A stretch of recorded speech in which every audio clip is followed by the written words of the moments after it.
And all those opportunities that I got points on were because of we played the system the right way. So, I made sure, that I was telling the Cam Cummings and these kind of guys that, when you go down to the minors, learn the system. Because when they're looking to call somebody up, if you're a guy that's, a solid defensive player and can be relied on to come up and play 6, 7, 8, 10, 12 minutes, make sure that you're the first guy on the top of the list. And that means, coming every day and learning the system, because that's what they want. Theo, you made reference to the guys you broke in with. You were the team you came in '89. What about 2009? What's that locker room like in comparison? Well, geez, there's a lot of work, I think, that needs to be done. It's a different game. It's it's 20 years between, Right, the payroll for the Stanley Cup team was $5 million in total. Is that it? Jeez. They got about 5 or 6 guys on this team making more than that. Yeah. Well, I think it's all there. They just need to decide as a group, okay, what kind of team are we going to be, And that doesn't come from Darryl, and that doesn't come from Brent or the assistant coaches. That comes within the team. Because when I got to Calgary, it was Lanny and Pep and Timmy Hunter. And we were going to play a certain way. And we were going to play together. And basically what happened was, you had a group of really solid individuals who all bought into the system as to what we were trying to do. And because of that, we ended up being the President's Trophy winner and the Stanley Cup winner at the end of the year. So it's going to be up to everybody individually to buy into what these guys are selling. And that's structure, And there's a few guys on that team that have bounced around from team to team because they haven't bought into, what's been going on. And, yeah, you can go out and you can score 30 goals, but if your team misses the playoffs and whatever, then why are you playing a team sport? Like play tennis or golf or something. You know what I mean?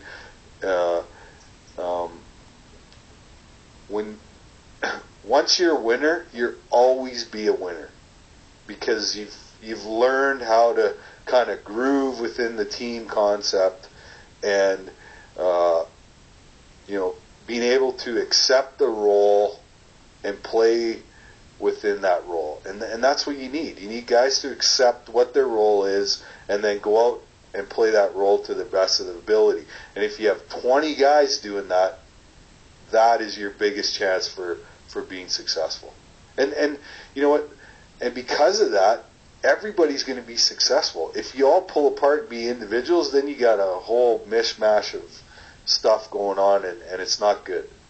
But if you get everybody playing together, everybody will reach their goals offensively.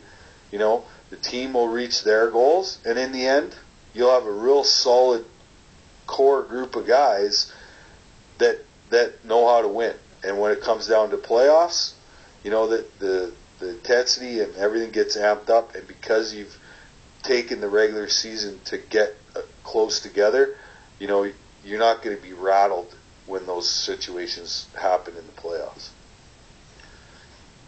The very interesting concept, because you explained it perfectly, and they probably should have you in the dressing room explain it to those guys before the first game, because I'm sure they're tired of hearing Brett coming in with all this stuff. But there's a conception is, okay, you got to bring the goals against down, so as a result, you're not going to score as many goals. But that's a falsehood. Based on what you said there. You look at the '89 team. We finished. I think it was second in goals against. We finished in second. Number one in goals for. Yeah, but did every guy on the team achieve his offensive goals? Absolutely.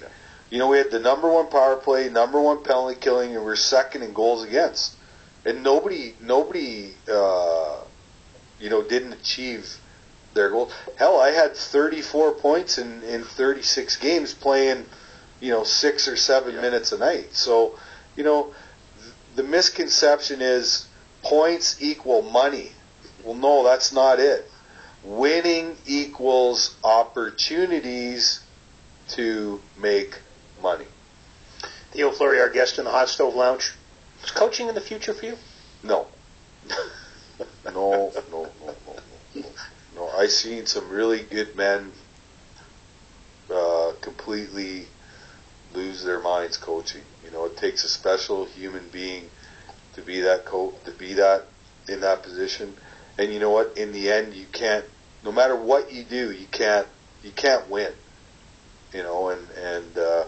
But working with young players, being on maybe a management side of things, yeah, I think I would enjoy something like that. And they've offered me a position in the organization. I don't know what that looks like. I think it'll evolve itself. So are you taking that position? I don't know yet. Okay. I don't know yet. I haven't even sat down. It's just kind of been put out there. And once everything kind of cools down and get back to some normalcy here, that we'll figure it out. But yeah, I have a really good hockey mind. I started out in a position as a young player and had success.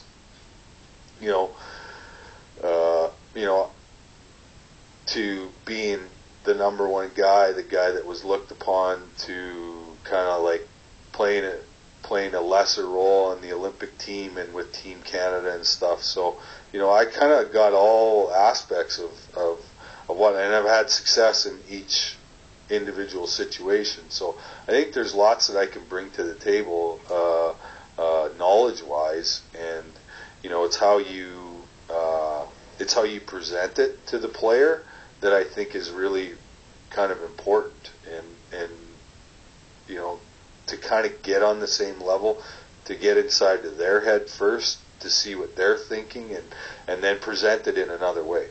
I think it's important. So maybe that's something that looks like that. Did you have a chance to watch CTV ran a poll as to the greatest Olympic moments, the top 10 Olympic moments in Canadian history? And the gold medal win from 2002 in Salt Lake is number one, and the ladies winning the gold medal in the other side was number two. Do you recall fondly back in that moment? Like you were saying, you didn't play, you weren't the number one guy on that team, but being part of it and making the contributions you made? Yeah, I've always said this. Joe Nieuwendyk, Brendan Shanahan, and I were the fourth line on that team. And we had 1,500 career NHL goals. So, I think because we'd all been a part of winning situations for the most part in our career, we were able to go in and accept our role, which in the end helped the team, And a perfect example was, when we played the Czechs before Gretz blew up or whatever.